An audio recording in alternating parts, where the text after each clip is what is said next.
Doctor ইউনূসকে বাদ দিয়ে caretaker সরকারের অধীনে নির্বাচন দিতে হবে।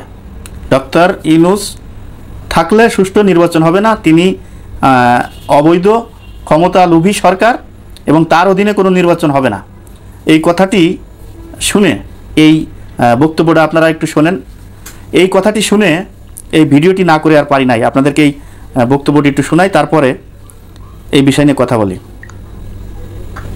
ইউনূসকে পদত্যাগ করতে হবে, একটা নিরপেক্ষ সরকার করে তার অধীনে নির্বাচন দিতে হবে। যদিও আমি এখনো প্রধানমন্ত্রী, তবুও আমি বলবো জনগণ নির্বাচন চায়, হ্যাঁ নির্বাচন দিতে হবে। একটা কেয়ারটেকার গভর্নমেন্ট আলাদাভাবে তৈরি করি, ইউনূসের অধীনে না। ওই ক্ষমতা দখলকারী, ক্ষমতা চুরি করা এই লোকের কাছে না, ডাকাতি করেছে এই ডাকাতের কাছে। ক্ষমতা দখলকারী, ক্ষমতা চুরি করা এই লোকের কাছে নির্বাচন হবে না। নির্বাচন কেয়ারটেকার সরকারের অধীনে দিতে হবে। যদিও সে প্রধানমন্ত্রী, এখন তারপরও সে নির্বাচন দাবি করছে। এখন সে চাচ্ছে কেয়ারটেকার অধীনে নির্বাচন। তো অতএব তার কাছে যেরকম 16 বছর যাবৎ বিএনপি কিন্তু এই একটাই দাবি করে আসছিল যে কেয়ারটেকার সরকারের অধীনে নির্বাচন। সে নিজে কি বলেছিল? সে বলেছিল যে কেয়ারটেকার অধীনে নির্বাচন সংবিধানে নাই। তো এখন কেয়ারটেকার অধীনে নির্বাচন কিভাবে দেবো? সংবিধানের বাইরে তো আমরা যাইতে পারবো না। সে কিন্তু এভাবেই কথা বলেছিল। তা এখন আবার তারা বলছে যে কেয়ারটেকার অধীনে নির্বাচন দিতে হবে। তো এখন কেয়ারটেকারের অধীনে নির্বাচন দিলেই বা তাদের লাভ কি, না দিলেই বা তাদের লাভ কি? এখন কি আওয়ামী লীগের যেই সভানেত্রী আছে, এখন এই আওয়ামী লীগের সভানেত্রী শেখ হাসিনা কি বাংলাদেশে এসে নির্বাচন আর করতে পারবে?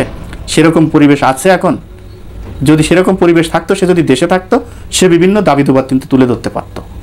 কিন্তু সেই সমস্ত দাবি দাবা সে এখন এই বিভিন্ন টেলিফোনের মাধ্যমে অডিও বার্তায় বাইরের দেশে থেকে তাদের রাজনীতি তো বাংলাদেশে কেউ করতে পারতেছে না। তাদের নেতাকর্মী তো বাংলাদেশে নাই।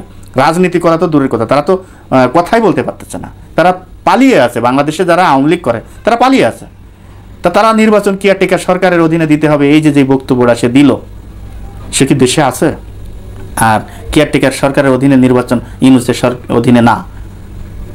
তা এই যে বক্তব্যটা দিচ্ছে, এই বক্তব্যটা অন্তত এই শেখ হাসিনার মুখ থেকে আমরা কিন্তু আশা করি নাই।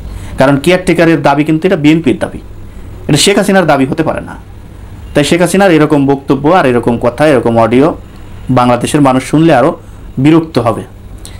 আমরা না, শুধু এই বাংলাদেশের সাধারণ জনগণ, অতএব যারা আওয়ামী লীগকে ভালোবাসে তারাই বিরক্ত হবে। তারাই বিরক্ত হবে এই কারণেই যে তারা তো আসলে কোনো কুল কিনারা পাচ্ছে না। তারা তো কথা বলতে পারছে না, তারা রাস্তায় নামতে পারছে না। তারা নির্বাচন করবে কিভাবে? তারা নির্বাচনের প্রার্থী হবে কিভাবে? প্রার্থী হলেই তো তার বিরুদ্ধে মামলা, তাকে জেলে যেতে হবে।